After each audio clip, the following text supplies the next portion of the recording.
Hello and welcome. Thank you for joining us.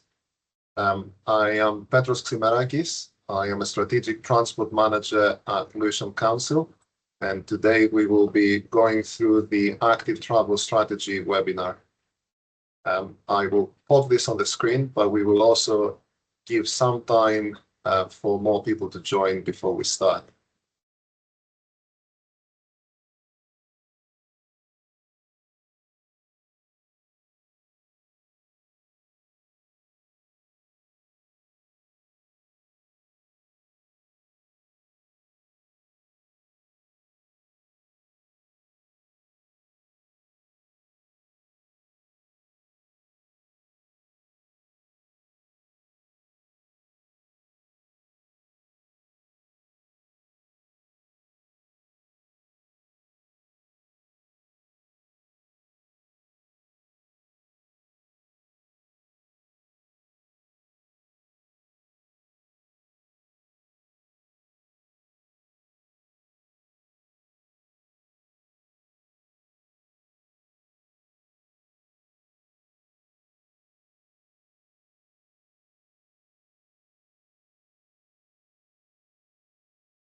As more people are joining, just note that we will be starting in a few minutes just so more people can join. Thank you.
The time is 6:33. We will give another 2 minutes so everyone can join.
Okay, the time is 6:35, so we will make a start.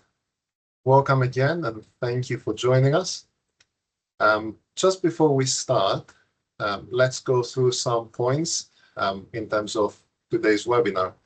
So you will find a question and answer function in this webinar, and you can use that to ask questions. We will be answering those questions at the end of the presentation. Of course, depending on the volume also of questions we will receive, we will be updating the FAQ section on the webpage and taking into account tonight's questions. And also, if you have any comments or suggestions, please post them separately on the Q&A. We will not be publishing them, but they are important for us, and we will definitely review and consider them. Also note that this webinar is being recorded, and we will publish that on the Active Travel Strategy webpage, so more people that couldn't join this evening can watch it in their own time.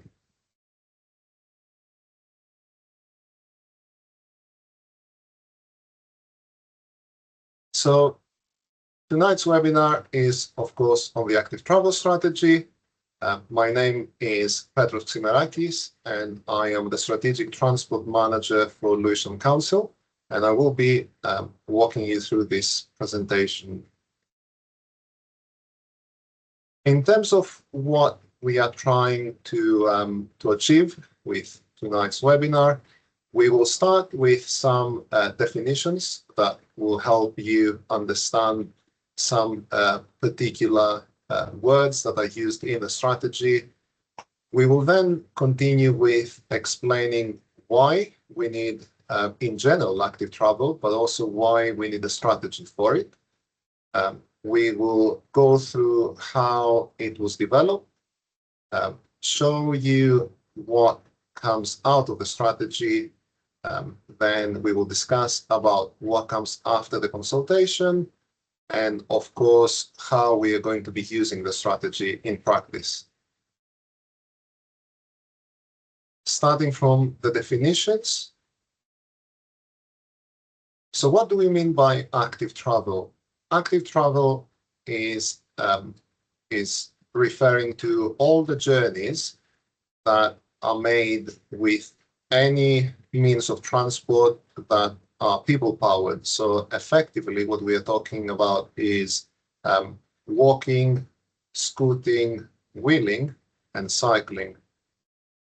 In terms of strategy, what, again, we are discussing is it's a framework, and that framework helps us plan what we are doing next in the future, and also plans how we deliver against our plans. Why do we need active travel? I think this has been extensively discussed generally in many documents at national, London level and local level, but we are effectively needing active travel because we have a climate emergency. So of course, we are trying to reduce the emissions that are generated from transport. As a result, of course, we want to improve the air quality, and that leads to better health, and in particular, better health for people who are vulnerable, including children. Active travel helps with not just physical health, but also mental health, because, of course, it leads to more activity. It helps us reduce congestion and traffic on our roads. It helps with boosting our local economy, because when you travel more actively, it's been found that you spend more time on high streets, more time browsing shops. And lastly, it's an equitable and inclusive means of transport, because there are many people, especially in this borough, that do not own a car, and they don't have access to a car. Now, in terms of how this was driven in the first place, so this is not something that happens, of course, only in Lewisham. It comes from a national level, from a government level, and the government has published in the past a number of documents related to active travel. Just some of them are gear change, published back in 2020, and a much more recent cycling and walking strategy that was published in 2023. And in fact, this was a revised second version of it.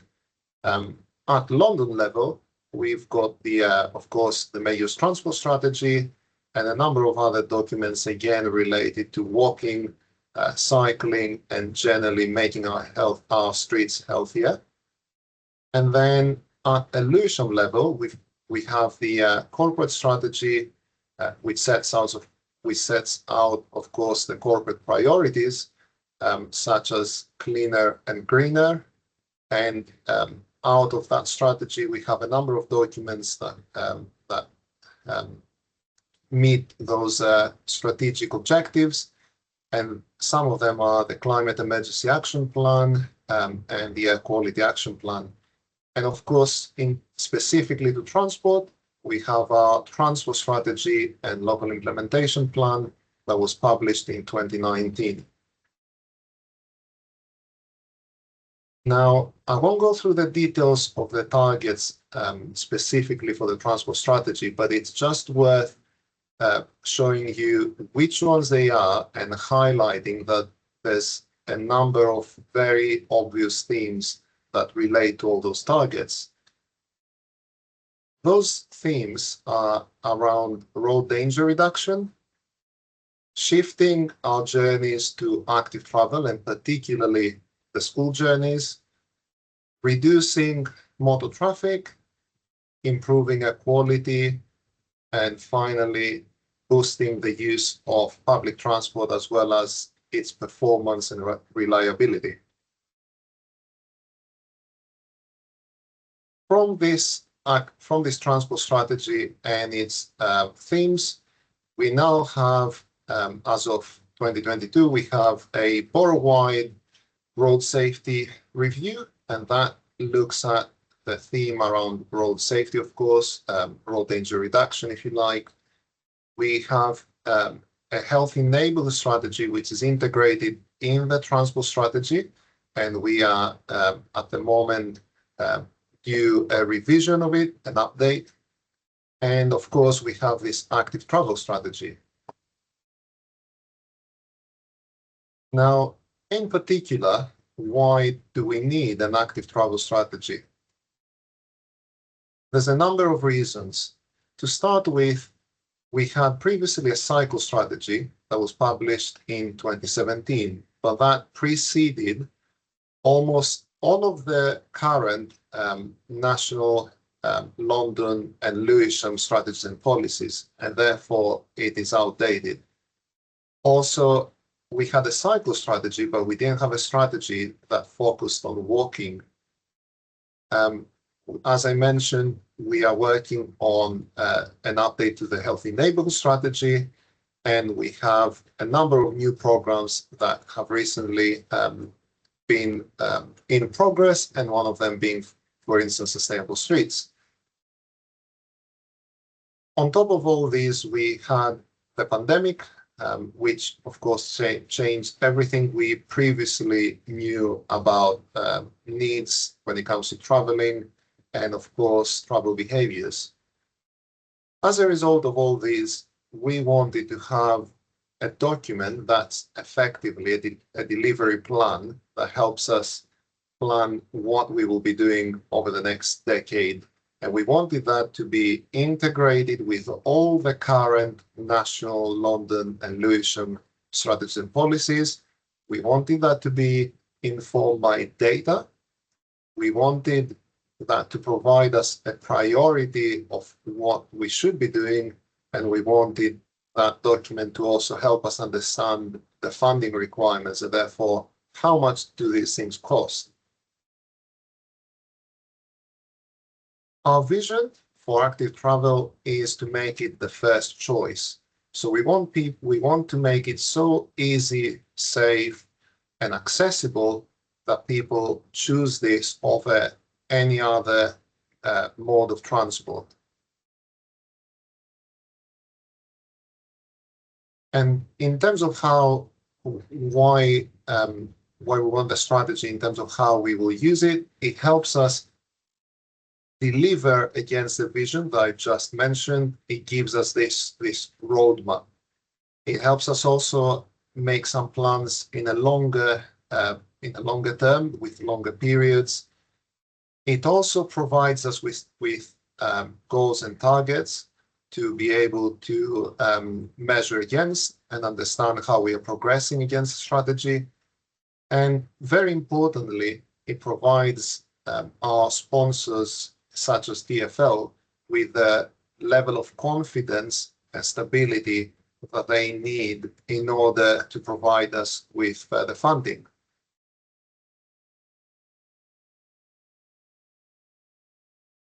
Now, moving on to the methodology about how we selected and prioritized what you would have seen already in the active travel strategy, as in the corridors.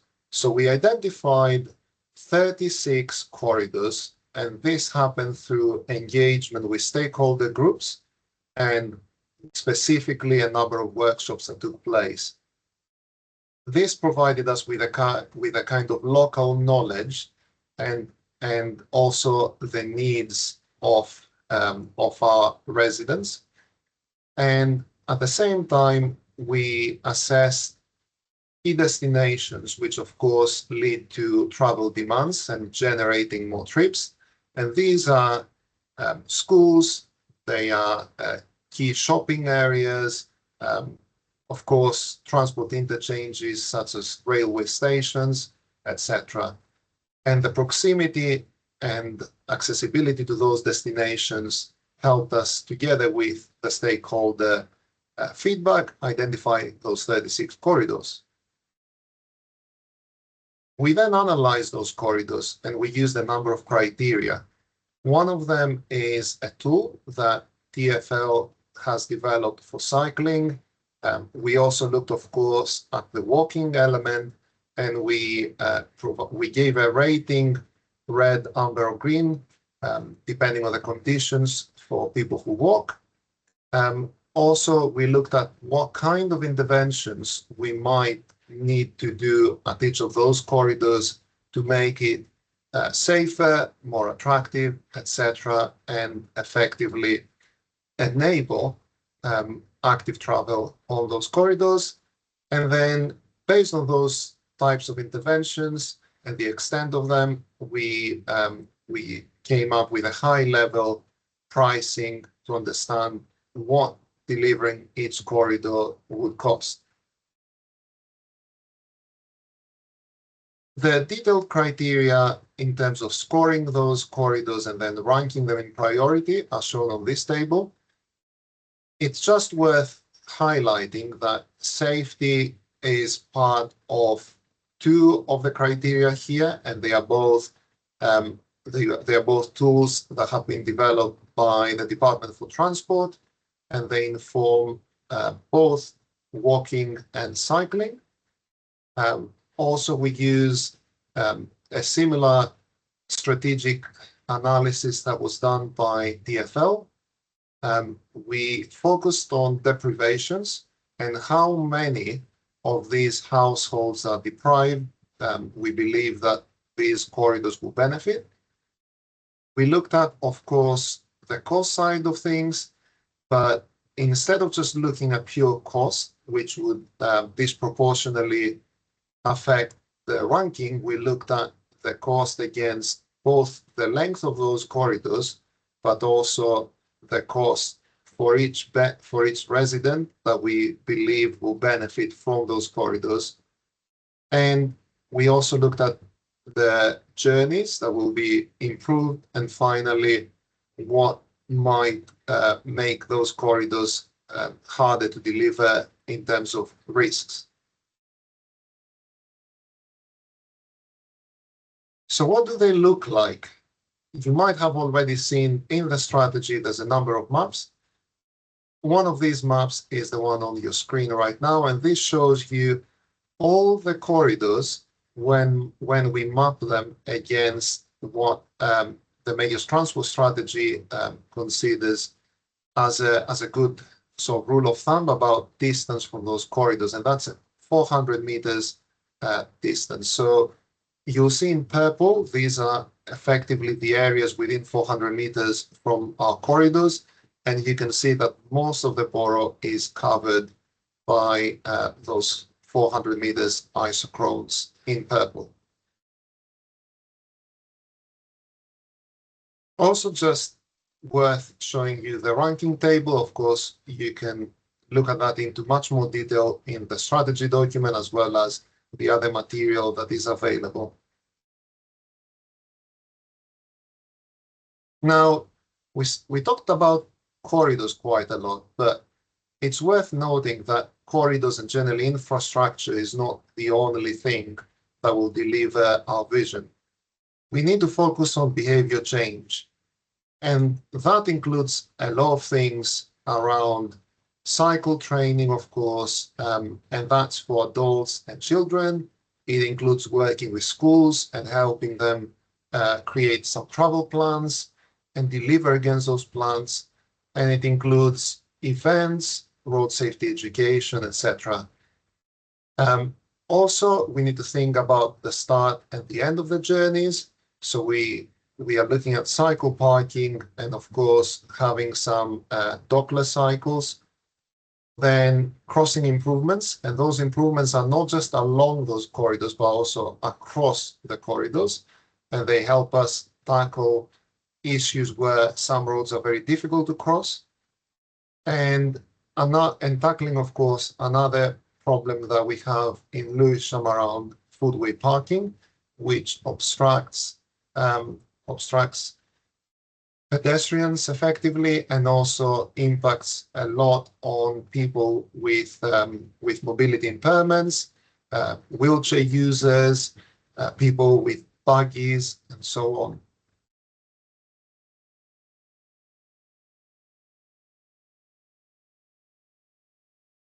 Now, what's coming up next in terms of the public consultation that we're already in and after that? For the consultation, we have developed a number of materials. So we have a web page on the Lewisham website, and that includes already some frequently asked questions. And as I mentioned at the beginning of this webinar, we will be updating those FAQs with some of your questions from tonight's webinar. We have created an accessible strategy document. So the document has alternative text, has large fonts, etc., to be able to be read by all different people. We have made a quick read version because we appreciate that the document is very large and it's also technical in some of the terminology and the information. We have developed some infographics that include QR codes that you can scan and get to the web page. We have put out posters to advertise their consultation. We've made a press release and several social media posts. We have included it in different newsletters. And finally, something that is coming up shortly is some social media content where we asked our young mayor to help us engage with the young people.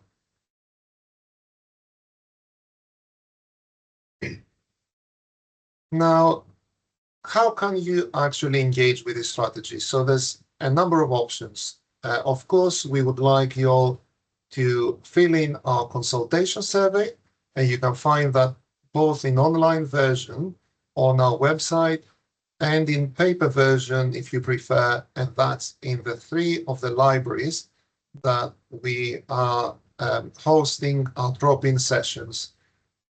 Also, we have, of course, this webinar and the question and answer function.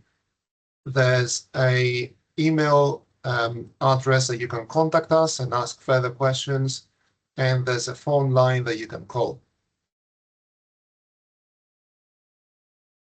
After the consultation, we will use all the feedback that we collect throughout this period to identify some key themes, some main points of feedback, and things that we might have overlooked, and also, more importantly, impacts on specific groups of areas, which of course have their very specific needs. That will form the evidence for us to shape the final strategy document, which we will then be taking to our mayor and cabinet, together with the outcomes of the consultation, in order to seek approval. And in terms of the practical side of things about delivering against a strategy, some just points to mention in general is that we have, of course, the priority ranking, but it's also important that we look for efficiencies. There's a number of things that we do in transport, and they are not just active travel. So we need to look at how active travel projects can work together with other planned projects, and that sometimes can cause a change of priorities. Also, funding naturally is always a constraint, and it limits how much we would like to do each year.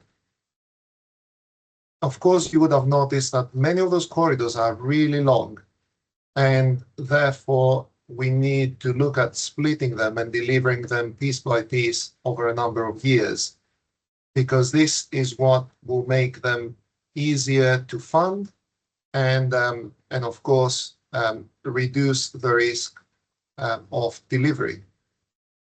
And finally, yes, there's of course the corridors, and we are thinking about active travel as a standalone program, but that is not the case. A lot of the work that is needed to create those corridors will be delivered through all sorts of other transports projects and programs. For instance, our healthy neighborhoods, as well as things such as bus priority measures and road safety projects.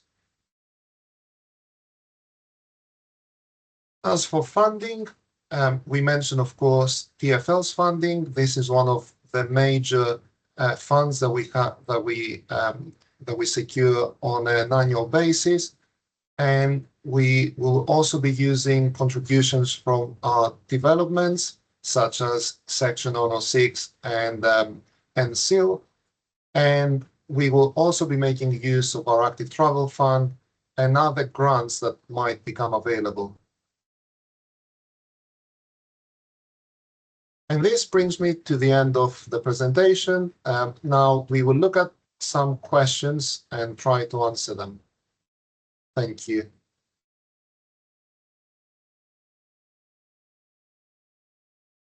So the first question I see is how many people are on the webinar?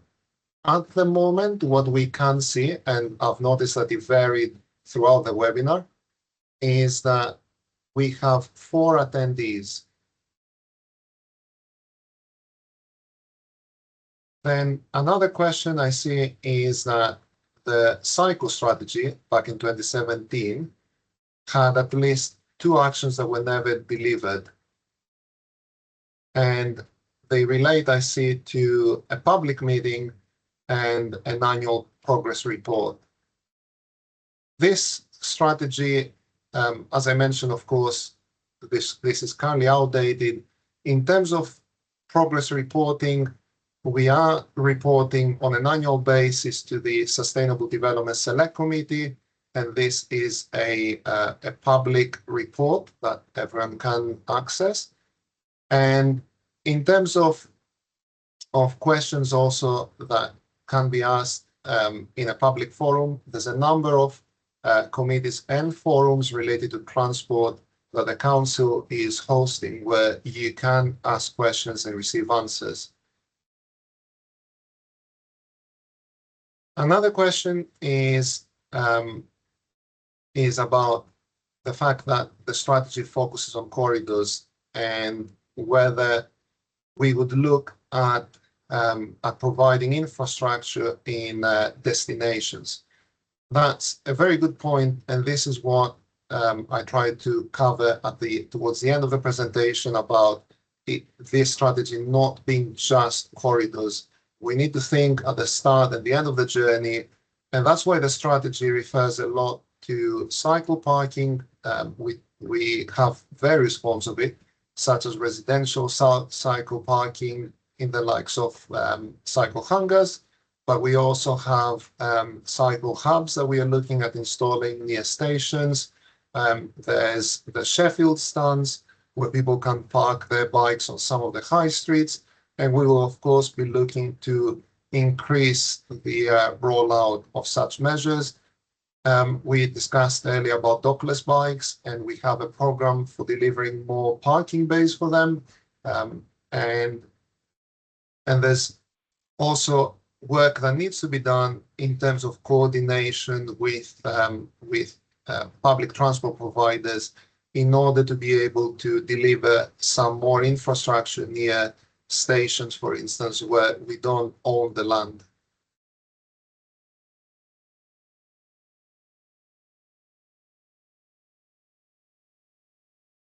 I'm looking at more questions here as they come.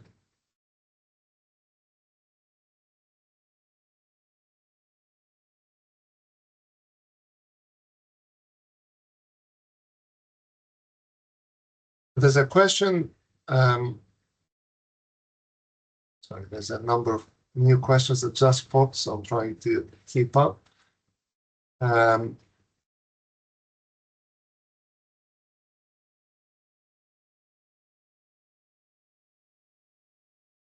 In terms of air quality, there's already a number of monitors throughout the whole of the borough, and our relevant team is, of course, looking to increase them over the years. And they publish an annual report that provides data that we also use in order to be able to assess against any air quality targets. In terms of drop-in sessions in the north, this was actually considered. It was purely down to venue availability. We did try to book the library, for instance, but this was unfortunately fully booked throughout the period of our public consultation, and therefore we could not have booked one there. We tried to spread them, of course, geographically as much as possible. Another question speaks about minimum pavement widths. This is defined in our recently consulted streetscape guidance, the new streetscape guidance, which categorizes streets based on their function and provides some desirable widths.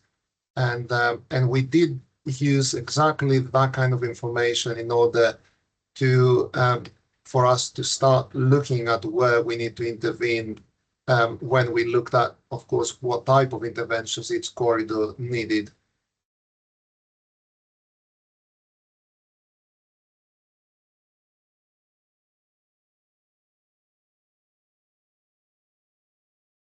So in terms of the consultations are not referendums. This is very, very clear. Also by the Department for Transport, there's a very clear guidance as to what consultations mean.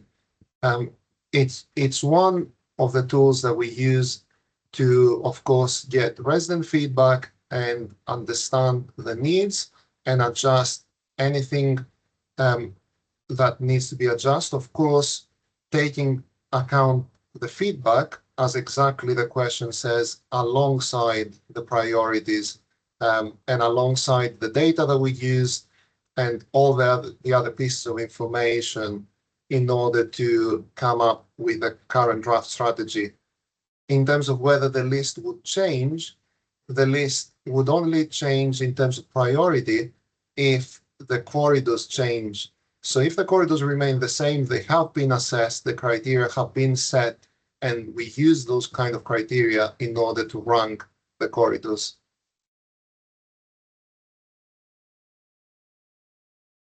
Another question talks about, I see the strategy mentioning healthy neighborhoods and sustainable streets and how these are all run separately.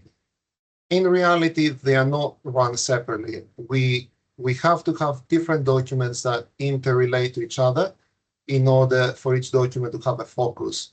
And this is why we are updating our documents often.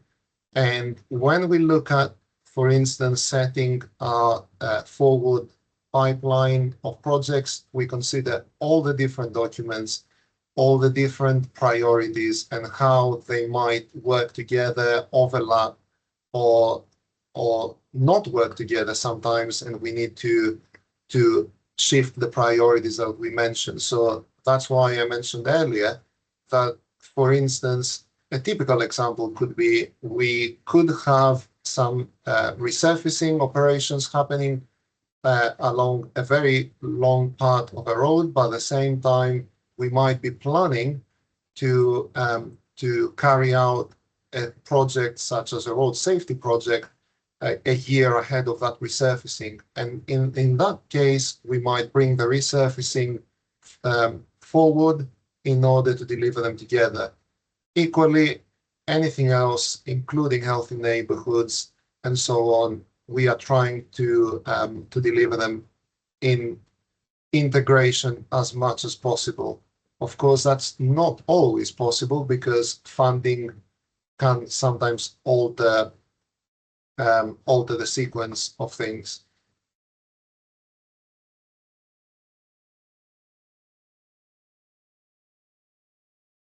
And the follow-up question is, if we have not done a healthy neighborhood consultation in an area, how can we build local cycling infrastructure? That's because they might not be delivered together. The cycling infrastructure, and I need to point out, by the way, that we are not talking just about cycling here. We're talking about active travel. There's 4 modes of travel in active travel. But when we look at active travel infrastructure, it might precede a healthy neighborhood. That would then mean that when we do the healthy neighborhood area, we would have already made sure that we consider a potential future healthy neighborhood when we deliver local cycling infrastructure and how that might improve further our infrastructure and vice versa. It might mean that we first do a healthy neighborhood, and then we look at making further improvements to active travel. When these happen together, they will be consulted also together.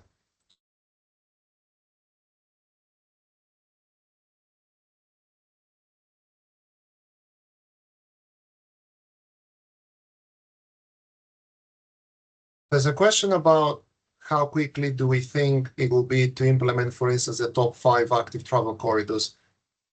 I wish the answer was easy on this. It always is constrained. The main constraint is always funding.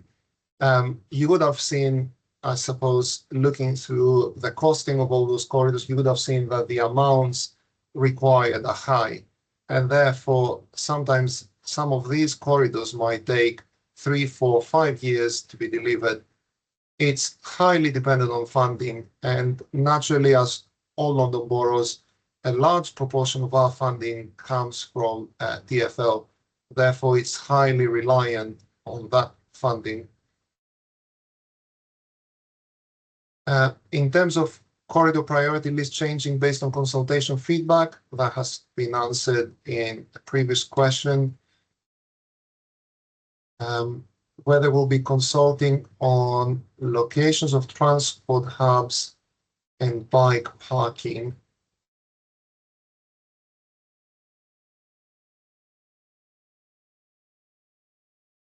When it comes to delivering the corridors as projects, of course, they will be consulted. When it comes to, I'm reading about the line parking bays, they have followed due process and they have had the statutory consultation that is linked to the traffic management orders. So they have been consulted. In terms of locations that were not suitable, of course, we always carry site assessments, and sometimes we might not get it right, but of course, we have a number of criteria when we choose those locations. and we try to select the best possible locations within some streets.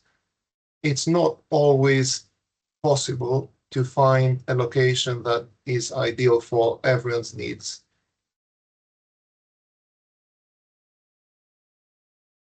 Another question I see is about that increasing cycling levels requires road space reallocation.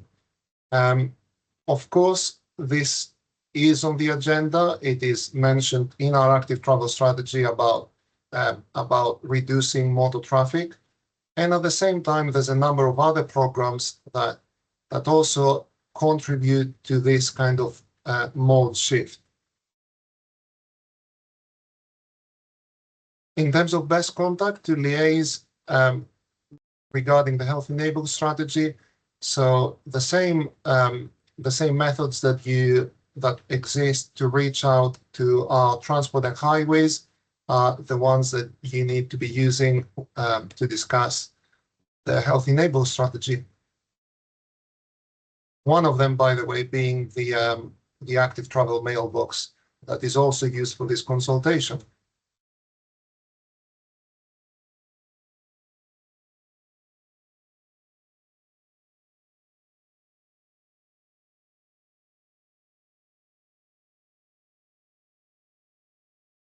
There's some question about projects delivered at Devonshire Road and Crofton Park, and whether there's been reports for increase in active travel and reduction in collisions. In terms of collisions, data is publicly available anyway through TfL's website. As for active travel, we monitor active travel trends through TfL data that we are given, as well as a number of traffic counts that we carry out periodically.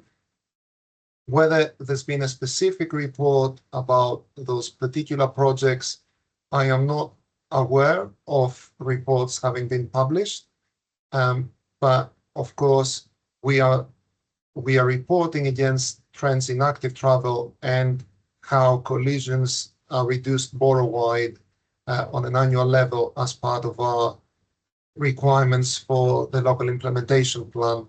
And sometimes these are worth looking at holistically, because active travel doesn't just increase in a single corridor, it increases borough-wide over time. As more and more corridors are delivered, more and more safety improvements are made, health enabled possibly are delivered, and so on.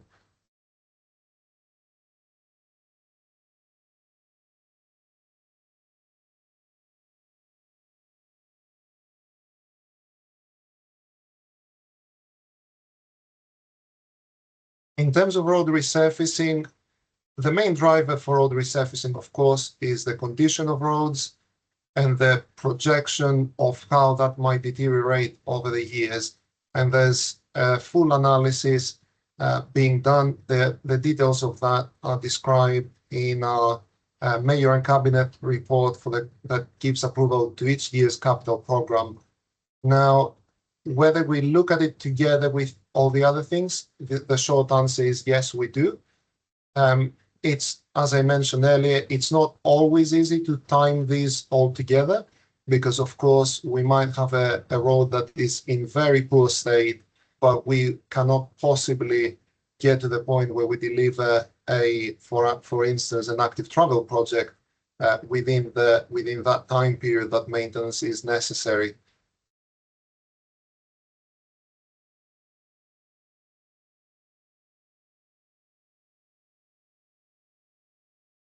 There's a good point about all the healthy streets kind of measures, greening, places to sit and rest, etc. And of course, it's understandable that some of those footways are very narrow. And also there's a lot of utility services underground. Always we have these engineering constraints. Of course, we don't have completely blank canvas to deliver exactly what we would have liked to, but we always try to work within those constraints to deliver as many of those improvements as possible. Of course, London is a built-up area. It's been built over several decades, and now we are always working within those constraints.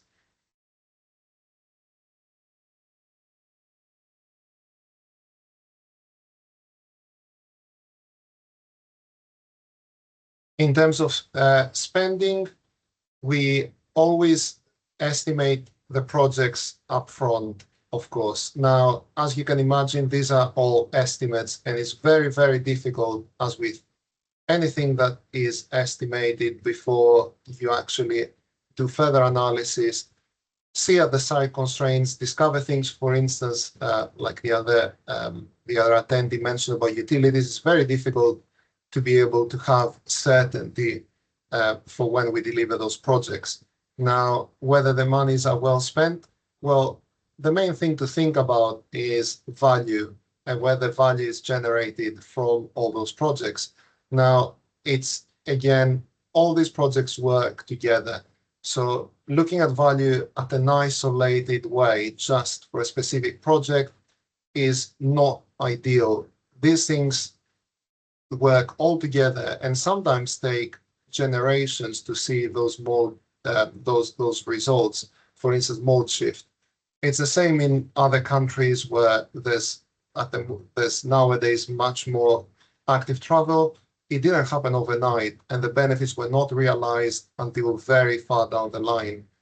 So what we always try to do is make sure that we deliver things in the most cost-efficient way, and at the same time that what we decide to invest on is delivering against all our targets and strategies.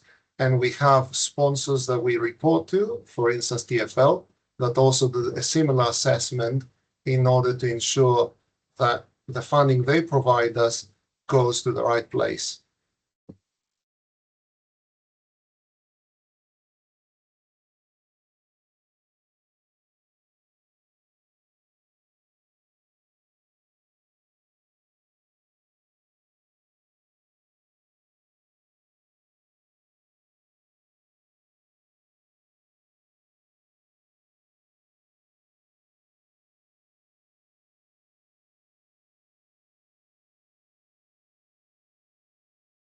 There's a question particularly about Manwood Road and narrow footways.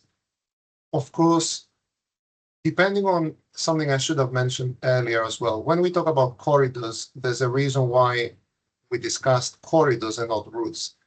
So corridors are high level, almost indicative alignments, if you like, and they might not necessarily go through the exact streets that the maps are currently showing.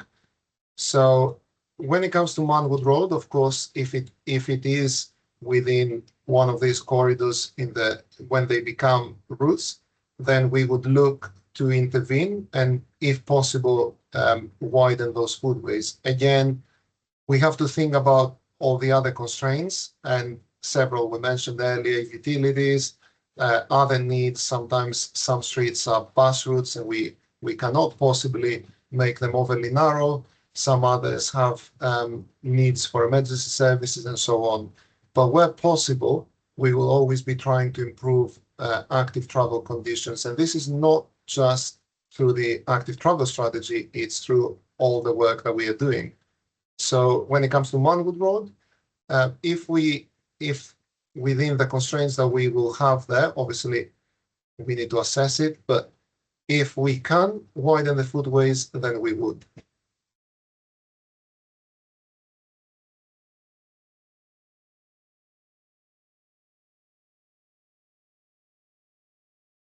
Another question about other priorities and streetscape design guide. As I mentioned, this document actually took into account the design guide, even though at the time it was at a draft state. And this was exactly because we wanted to make sure that we take these things into account and we don't develop a strategy that is not using all the other documents that we have and they guide what we do as a council. So the short answer is yes, our plans are meant to be linked and integrated and taking into account all the different guides and documents.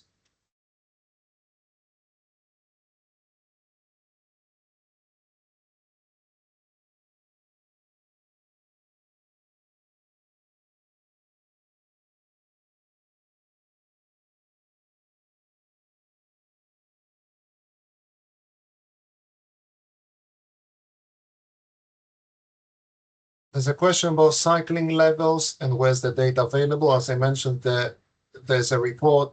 The latest report was last year's when we reported against last year's um, local implementation plan targets, and there's data around mode shift and so on. We get this kind of data because, as you can imagine, it's borough-wide. In fact, it's London-wide. We get this data from TfL as well. And in terms of whether they have been increasing, by the way, again, that's reported in there, but just to mention that they have been increasing London-wide according to the latest TfL publication.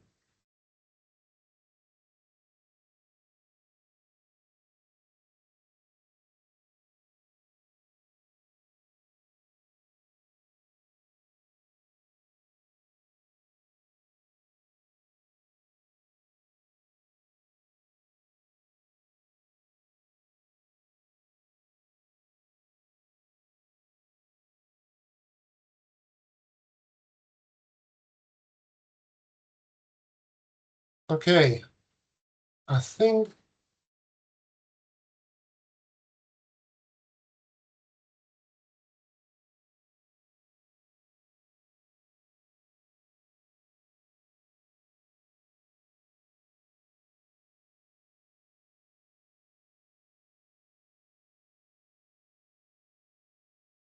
there's one last question about disabled people, and of course, the attendees pointing out that they are less likely to have a car.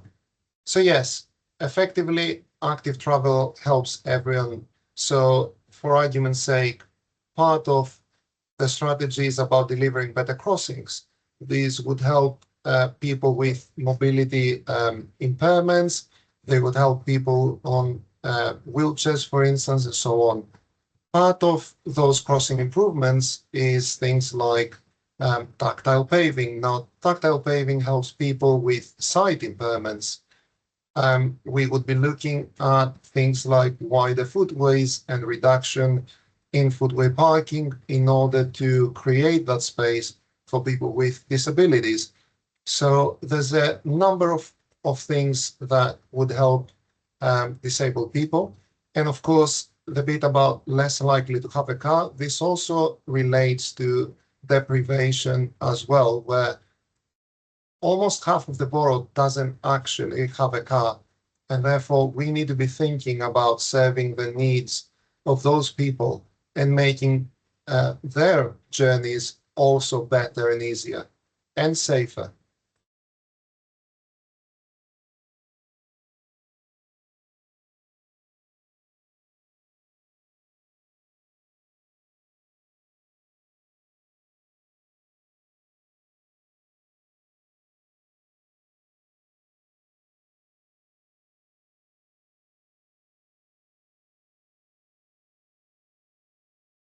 There's there's a question I see about TfL and specifically Heather Green Lane. I will not focus on the specific area because this is not the point of this webinar, but as a general rule, we are always looking for further funding. As I mentioned, this is a key constraint for us, and it always limits how much we would like to be doing. So yes, the short answer is that we are always trying to find more funding in order to deliver against all our priorities as they are documented in this strategy and the other documents that I mentioned earlier.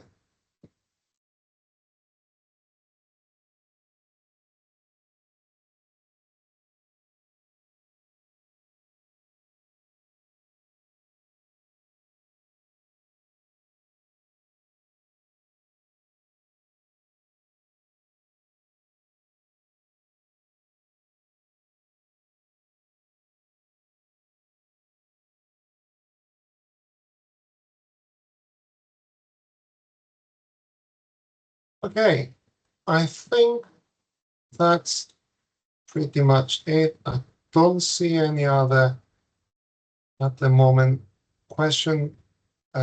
We will bring this to a close. Thank you very much for attending. Thank you very much for your participation and very useful questions. As I mentioned, we will make sure that we update our frequently asked questions on the website, and anything else that we might have not answered, we apologize in advance, but we will definitely consider your questions as we are finalizing the strategy. Before you go, just remember two things. One, this webinar is being recorded, and therefore, after we finish, we will upload it on the webpage. So please encourage others to watch it as well and find out the questions, the answers to your questions, as well as all the information we presented. And make sure that you fill in the consultation survey and that you encourage others to do the same. Thank you very much. Have a very nice evening.